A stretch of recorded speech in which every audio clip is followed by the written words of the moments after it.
What is good, NCP fans? Welcome back to the NCP Stratus Week 3. I am Soulblaze, your coach of the Oslo City Dragon Dancers. Glad to have you guys back.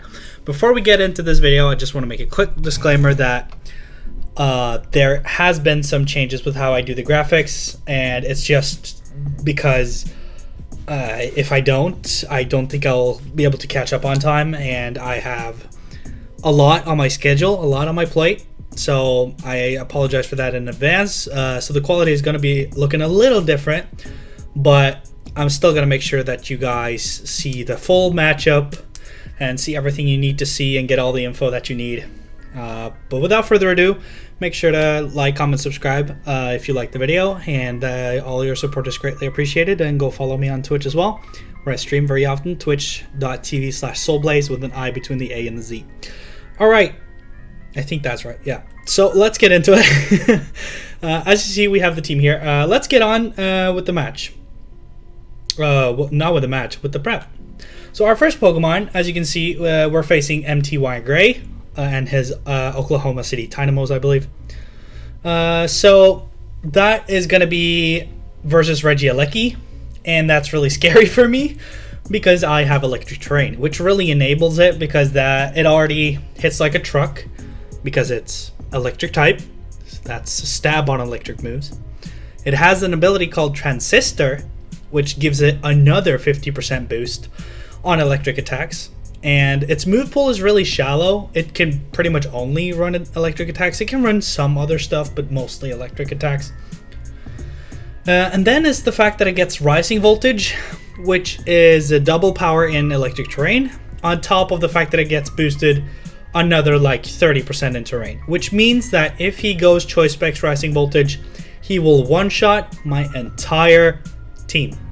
No joke. He will one-shot everything I have, except for Pelosand, because Pelosand is a ground type, immune to electric type attacks.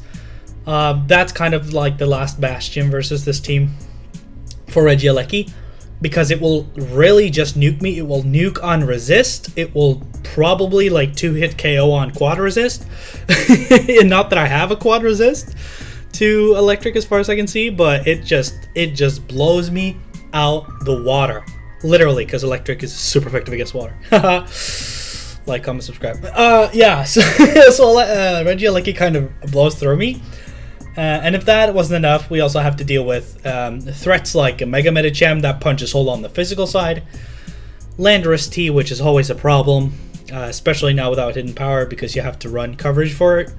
Corviknight is, Corviknight. Without Clefable, it's easier to deal with because because electric terrain is a thing. Same goes for Starmie, and just even neutral hits on electric does a lot in this matchup, even though he has Sandslash Lilligant and Gastrodon Amoonguss. But it does hurt stuff like Mega Medicham, it hurts stuff like Cinderace, and it does hurt Tyranitar as well. So it's worth mentioning, on top of being super effective to Starmie and Corviknight, of course. And Regieleki is quite frail itself, so if it doesn't kill and gets hit by an electric attack, even though it's a resist, it does take a lot of damage. So we have Shoutout Berry. That's mostly for Starmie, of course, or for Gastrodon, in an attempt to just like get a water compaction going, because I really need the defense. We're already kind of covered on the special defense, because his specialty offensive mons are either Lilligant, which is fair enough. I can't really deal with Lilligant as it is. It's Starmie, and having a Shoutout Berry to either tank a hit and get off like a super effective Shadow Ball in return is really valuable. Or just be able to, if I tank a Scald from the Gastrodon, I get the plus defense, I can shore up, I can get rocks up. I don't really mind being toxic as long as I don't stay in for too long. And of course I don't want to get slept by Amoonguss either, but electric terrain is a thing in this matchup, and Pokemon cannot fall asleep while they're on the ground in electric terrain. It's really conditional, but still very worth picking up. So Pelosand is here for those reasons. It's also probably, aside from Ferrothorn, probably one of my more solid rocks users, because as you can see, when he has Cinderace, which Ferrothorn doesn't like it at a quad fire weakness, and it has 119 speed, which is really good speed control. Maybe not necessarily against my team because I have 122 Greninja, I have 130 Tapu Koko, and I have my Mega, which is faster than it. But still, Cinderace does punch a hole through Ferrothorn, which a lot of teams struggle with. So it's just a nice Stealth Rock substitute in terms of that. We don't run max HP, of course, because we run 248 HP on things that don't have Wish, just to factor Stealth Rock damage a little differently. It's very minute, but it could play a difference, so you never know. Next up, we have Latios. Latios is going for like a sweeping win condition kind of thing. We have Thunderbolt. It does not get boosted by Electric Train as far as I'm aware, but it does do nice coverage because I literally struggle to break through Corviknight otherwise. Yes, I can run Mystical Fire, but at the same time that makes me struggle breaking through Starmie without like dropping a Draco, you know what I'm saying? So with Thunderbolt, that just gives me I think Thunder Beam, as I like to call it, or Ice Bolt as some people call it, I think as well. That's just really solid coverage all over. I don't really see that much of a need for Psychic coverage because he has like what, one weakness? And maybe it is, right? Maybe it is nice for nuking that Amoonguss, but I don't think we nuke. I think we need some Calm Mind boost for that. Which is going to be hard, but at least I think we have a shot. The Colbur Berry is for stuff like if we try to set up against some hard stuff, it's for tanking a T-Tar hit, or it's for tanking like a Sucker Punch from Cinderace. It's not Libero, so it doesn't change to a Dark type, but Sucker Punch does still have a KO range on us anyway, and it also just it just helps in that regard. So Colbur Berry is for that. The spread looks a little weird. That is because we just have. I do believe the speed is to outspeed Landorus, which looks a little weird. In hindsight, I probably would have outsped the Mega Medicham. That looks weird to me. Okay, well, that's fine. It's outspeeding Landorus, I guess.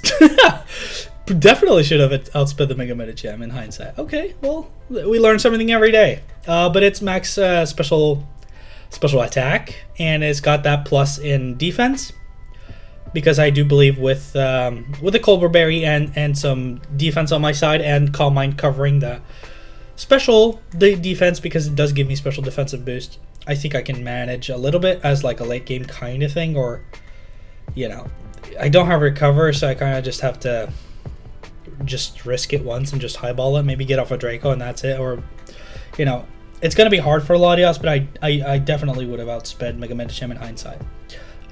But we have it anyway, so it's nice. Draco can get a kill. Latios is still one of the Lottie twins, and we still have that Levitate for that ground immunity for Landorus and stuff like that. So, and we can Ice Beam it in return, so it's still nice. Not completely useless. Zapdos Galore.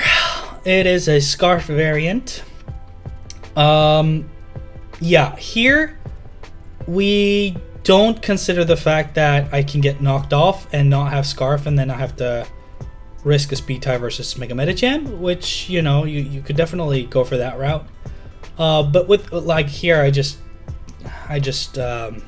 assume, sorry, English not my first language here.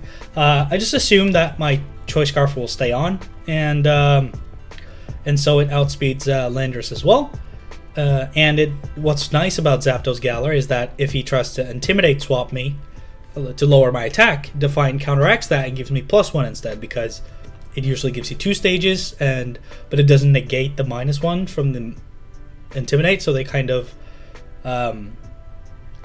try to match each other, and you end up at +1. So we have U-turn for momentum, close combat for that like breaking power. Like if I want to go for a Thunderous Kick, that's really nice, but Thunderous Kick doesn't necessarily give me all the raw power I need.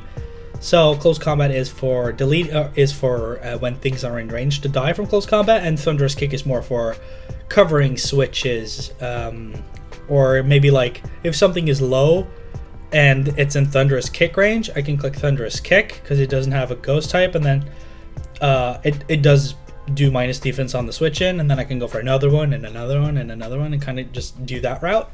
While as close combat is more like it's for doing more damage against the tanks if it's like a late game scenario or mid game scenario where the tanks have recovered, like Amoonguss gets I believe Synthesis and Giga Drain, right, and Gastrodon gets Recover, and Lilligant gets Recovery as well, I believe, so like Synthesis. So if they're at a higher, especially for Gastrodon with the close combat, because we do have Brave Bird for the grasses, but definitely close combat for nuking and Thunderous Kick for more like switching scenarios.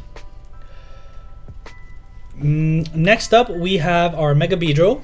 Always nice to see Mega Beedrill because it just offers a ton of speed control. We don't outspeed a Regieleki in any universe, and I don't believe that there are any Scarfers that Mega Beedrill naturally speed creeps Scarf base 80s, right? So since there are no base speed 80 here, I'm not really too concerned about running max speed. We can afford an Adamant Nature, we can do more damage. We do have U-turn, Poison Jab for stab moves, knockoff for something like if something switches in and I don't 2-hit KO.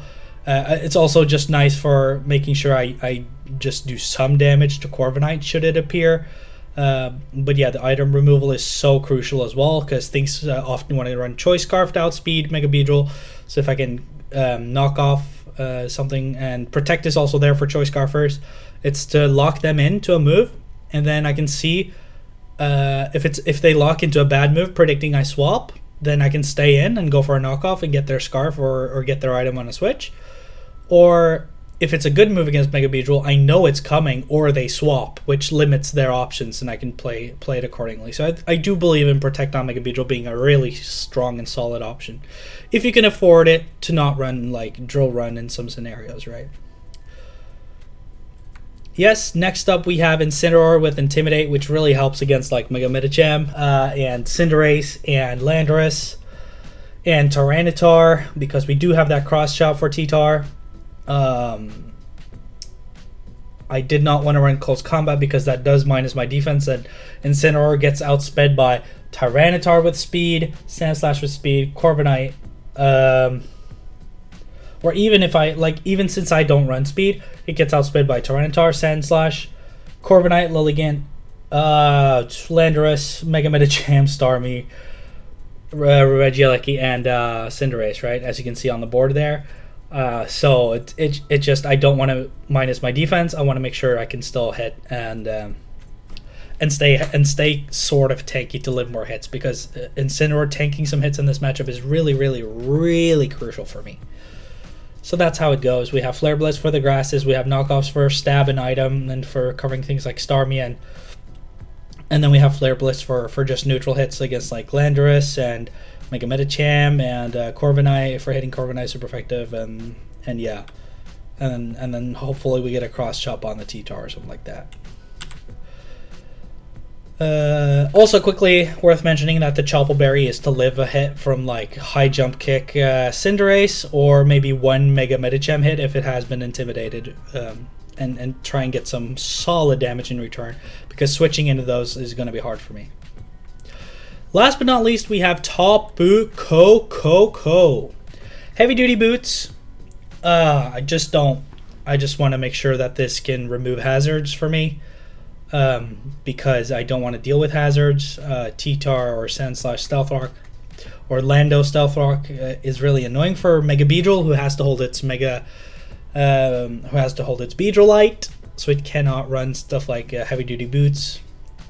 Or something like that, so it has to take Stealth Rock damage if it's up. So it's just really nice for solid removal. It also gets rid of my own terrain, so if I see Regieleki and I'm thinking it gets a free switch on me, I can remove my own terrain and make it less of a threat, which is kind of a big brain move in my opinion. This is a mixed set, because I do feel like without I don't have the coverage I need without running mixed. I have to dip into physical for that Brave Bird, for those grass types and Amoonguss and Lilligant, so I can kind of play defog to the fiddle. I can kind of be like, okay, if I don't want to get slept, I don't defog, right? And the electric chain stays up, so I have spore switch-ins. If I'm afraid of Regieleki coming in and doing a number to me, I do defog away my own terrain because I don't bring Raichu Alola, so I'm not really that dependent on terrain. It's mostly just for my own Thunderbolt on Coco. So it's not really that crucial to me, and it's for Spore Switches. So I can kind of just play it like that and make that 50-50 as I see fit whenever I want in the battle, which is so crucial, I feel like. And Grass Knot obviously is for, it's for just hitting Tyranitar, although... yeah, I do think actually Grass Knot is my best bet against that because I don't get a fighting move, and it also just hits Gastrodon for 4 times, which is really crucial. So if I don't want to commit to a Thunderbolt, thinking that Gastrodon comes in, I can go for like that Grass Knot, and same goes for like Sand Slash as well. Unfortunately, Tyranitar does get boosted special defense in Sandstorm, so Grass Knot is not going to do that much, but it is a little heavy, so I do get a little chunk of damage. It's not much though, but it is better than absolutely nothing. And that will conclude our team builder for the week 3 versus MTY Gray. And let's get on with the battle. What is good, YouTube? This is the part of the battle where I've just sent my opponent a challenge with my finished build. I do believe I have everything ready here. I'm excited for this battle. Good luck, have fun, and as always, we will just put this in the live battles. I don't remember his team name. I do remember my own though.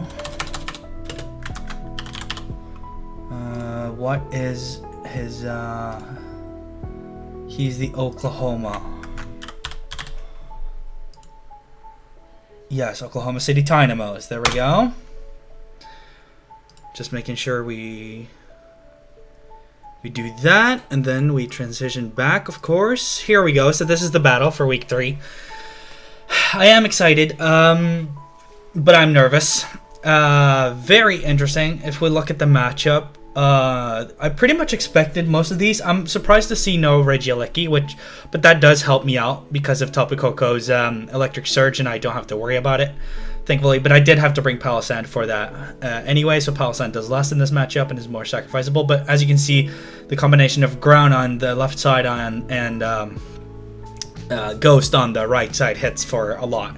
But I kind of just set up rocks and Amoonguss comes in every time, so... what would be a good lead for me? The only lead Incineroar doesn't like is Starmie because it's Chople Berry Flare Blitz, right? So it's meant to kind of do stuff, but it doesn't like but it kind of likes everything else, no? I feel like this is a good lead except for Starmie. And even then, where do I go if it's Starmie, right? Starmie doesn't lead well against Coco, so I don't think he's going to lead Starmie, which is why I'm doing this. Tyranitar, we like that. We like that, obviously. So we get that Intimidate, which is really nice, obviously. Do I think it's going to stay in? No. I could go for Resisted Knockoff to get the item. But it's kind of obvious Amoonguss comes in here, and I don't want shit to sleep, so... kind of just want a U-turn. Because I do want to preserve my Chople Berry in case he's Chople Berry and can kill me with a ground move, right? So I do want to get some chip on this. Because U-turn is super effective because Rock doesn't resist Bug, obviously. He could be faster. He could be max speed as well. So maybe it's better just going hard out. But, like, I don't want to give him rocks for free either. But, like, if I think of it like that, who do I go to? I can go Coco on the Amoonguss because he can't put me to sleep, honestly. Let's just go for a cross chop then. Alright, that's actually really good. Oh god, dang. that's a really good crit for me. So we can kind of plot that in if it happens. It does have a high chance to crit in my defense, right? Which is kind of why I wanted to bring it over close combat, because I don't want to sacrifice my own defenses, obviously. Clear imported sets. I'm actually not feeling nervous at all over this battle. And I'm really happy for that, both for you guys' sake and for my own sake. So, let's see. Just take things nice and slow, Okay, Incineroar versus Gastrodon. I assume it's max special, max defense because of how that cross chop. If that's a crit, that does so it does more, which means it's not max, right? So maybe like how much did it do? 56. So that's outside this range, which means if I do this, 56. So it's specially defensive, right? Which means my knockoff now, it's in knockoff range now, based on that damage. I'll just go for knockoff then. Yeah, that kills. It's a knockoff range. That's crazy. Wow. And it covers the switch in like horrendously good. So the only reason I can't stay in if Medicham comes in is because even through Shoutout Berry, most fighting moves kill me, like especially like high jump kick. But if I get the Intimidate on it, I'm not mad about that at all. Starmie does come in, and that poses some challenges. I do have Pokémon Berry on my Palisand, so I'm not too scared of this thing, and I do have Colbur Berry still for Sucker Punch Cinderace and for the Tyranitar. So I'm not too worried, but it's not like this definitely kills me, and so I kind of just have to go into something that can. Is Tapu Koko my most expendable member? I do have Zapdos for that thing, and I have Flare Blitz on this, and I have Latios with Draco Meteor and Ice Beam.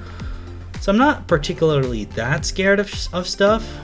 I wish I knew if this was Scarf or not though, for Beedrill's sake, but because if Psychic 2 it KOs Tapu Koko, but then like there's no place I can like for sure go, right? But I do feel like Coco does a lot if I bring it in after this as well. But I do need this. Like, who's my most expendable member? I would think that's Palossand, actually. But is going for a water move his play, though? I feel actually the most content with second Palossand, to be honest. That's Pushout. And it does do a lot, but it does raise my defense as well. So if I had something here, then obviously it would be good. He has to risk a pump though, so that might scare him out. Yeah, if he misses that pump, that's really big for me. So that's pump. I just want to check how much, because that's I smell Scarf on that. Because if you look at Scarf and you look at my Palossand, how much does that Hydro Pump do? The Hydro Pump did. The first Hydro Pump did 75%. Which means that it's not Scarf. It's 100%. Well, it's analytic boosted, right? So it might be Scarf still. But does, like, who lives stuff here? Tapu Koko, do you live Hydro Pump? Yes, you do. What about Beedrill Mega? Do you live? Yes, you do.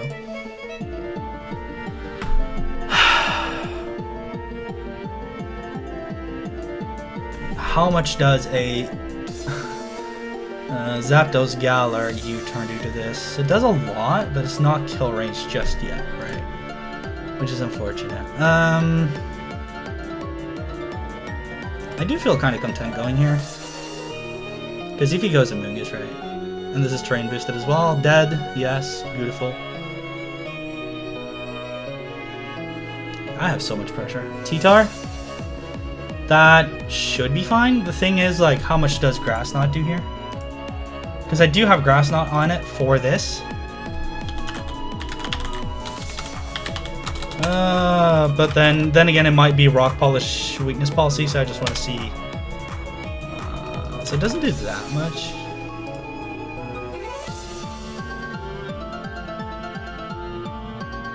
Do I have anything for this? Like what is no, that's Tyranitar. I'm talking Tyranitar, that's what I'm talking. And I'm not necessarily talking especially defensive either. I just want to check like max HP. So it's not a 2-hit KO.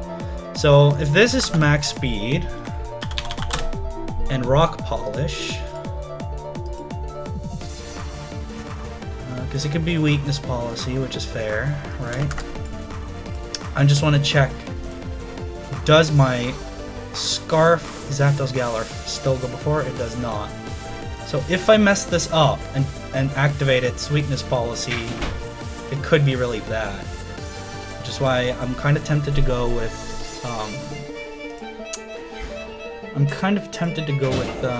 the Thunderbolt to not proc the weakness policy, because I feel like that's a real thing that could happen.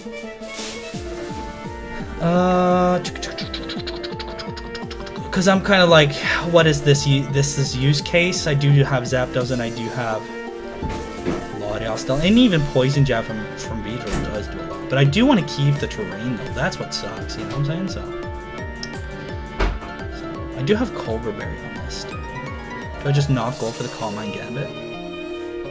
There's no way he's clicking a Dark type move here. All right, I think I will go for. What do I go for? I think Tapu Koko is better to save. So maybe I say goodbye to Incineroar. I could just drop a Draco as well. I think going here and dropping a Draco and then dying like that is better. Amoonguss! We don't mind that. And the reason we don't mind this is because we could actually fall asleep. So this is bad. We want to not be in the air here. That's what we want to do. So I can't go to Zapdos either. I go to Coco then, do I not?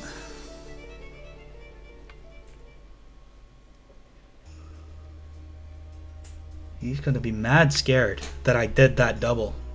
I think. Like, he's mad scared right now.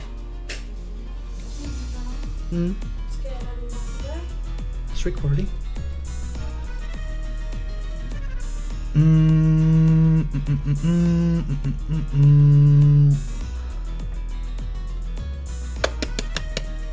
I think I go Coco.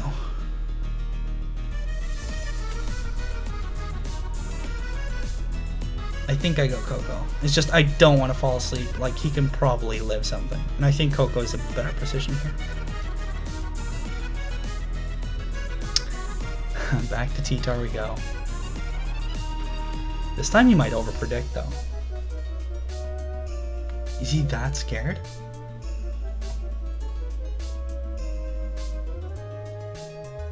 Then I go Incineroar, I think. Right, because it's like... Or I could go Zapdos, actually. There's very little things he can do to my Zapdos here, I think. I'm going Zapdos. Yeah, I just go Zapdos then. And you already know what we click in here. Thunderous Kick, don't we? Isn't that just a play?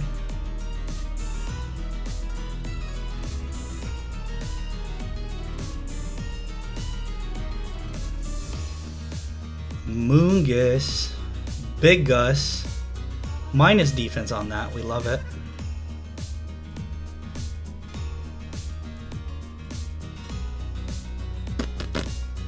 Go Coco so I don't fall asleep.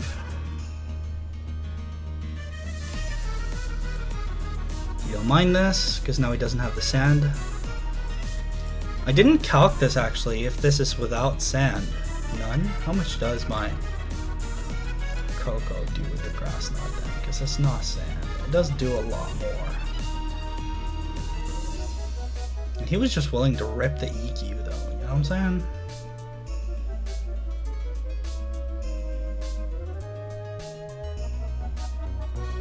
I'm going grass knot.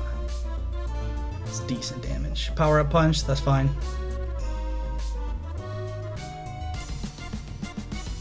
That did do 36%, which means like he's Assault Vest for sure, and that was a low roll too. Punch, yeah. I kind of just forced the shit out though, because he's Assault Vest. How much does he take from a Draco from Latios? Without the sand, don't do enough. Definitely don't do enough. But I have to get Zapdos in some way. Like what move could he have for me? Rock move? Like, let's calc Stone Edge versus my Zapdos Galore. That at +1 it does not kill, but it does do a lot of damage. I really don't want to give Coco. I really don't. Because I have Brave Bird, and even if this is Scarf, I do have a lot of other things. Coco is definitely the bread and the butter, but that was a nice damage on it though. And you can see it's not healing either, so it's definitely Assault Vest. Which means I kind of want to go Beedrill after this dies, I think. Crunch, yep. Here we go. So we live and we get some chip damage here. Just dropping the Draco for the damage, for the thing. And then it's obviously not Scarf because it swapped move. It went Crunch, Crunch, Power Punch, so...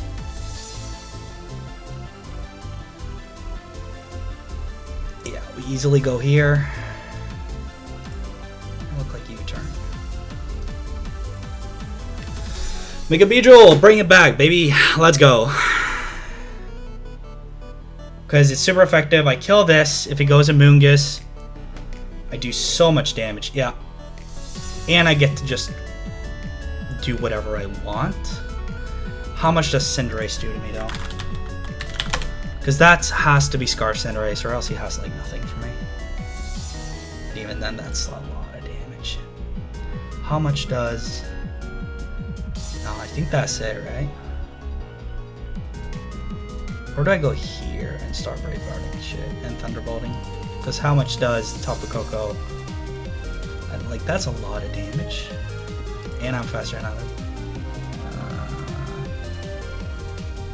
I think it's better to go Koko here then. So I have Scarf, Brave Bird in the back to just chip stuff. Is really good. I don't get the terrain though, which is really bad, but it's fine. I still have Brave Bird, so. Medicham. Like Brave Bird here every time, every day, and that's not like I don't need the terrain for this from where you went here, which is just like really good for me because this can't be Scarfed, right? Because it has to be Mega, and I go first guaranteed, and I get this, and then I just like this should be solid for me. This should be so solid. I'm in a very good position here.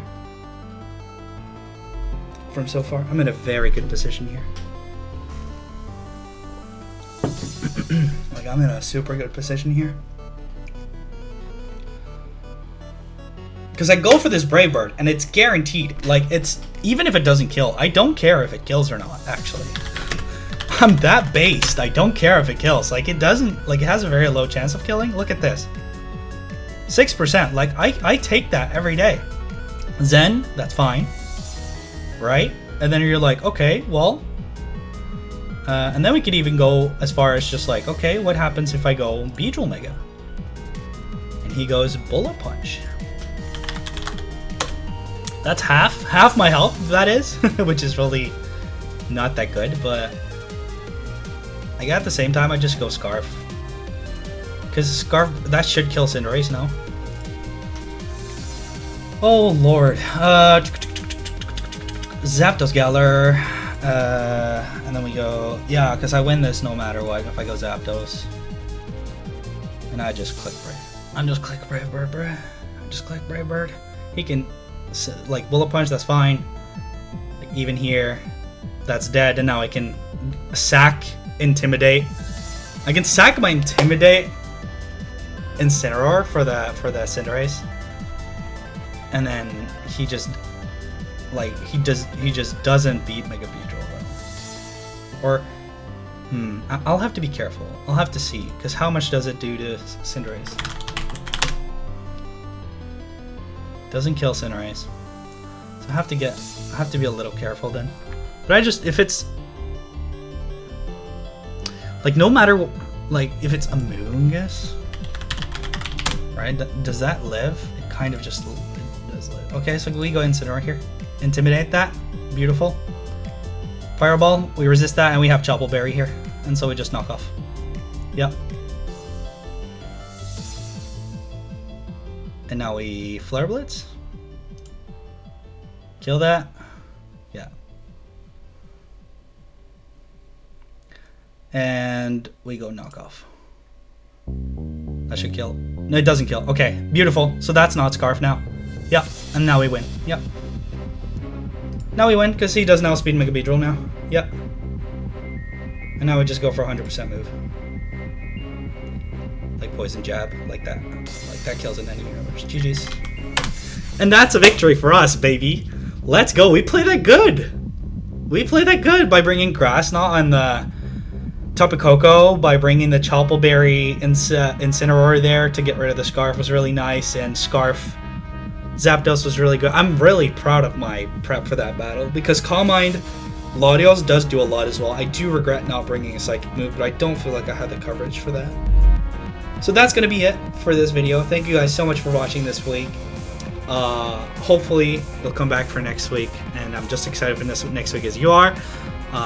But yeah, make sure to like, comment, subscribe, all that good stuff. I really appreciate everybody's support, and I love doing this. I love making YouTube videos, and I love doing Draft League content, so hopefully that's something you want to see more of as well. As some, we're going to have more corny videos like the speedrun challenge and the Smasher Pass and all that good stuff, so make sure you subscribe. But that's it for now.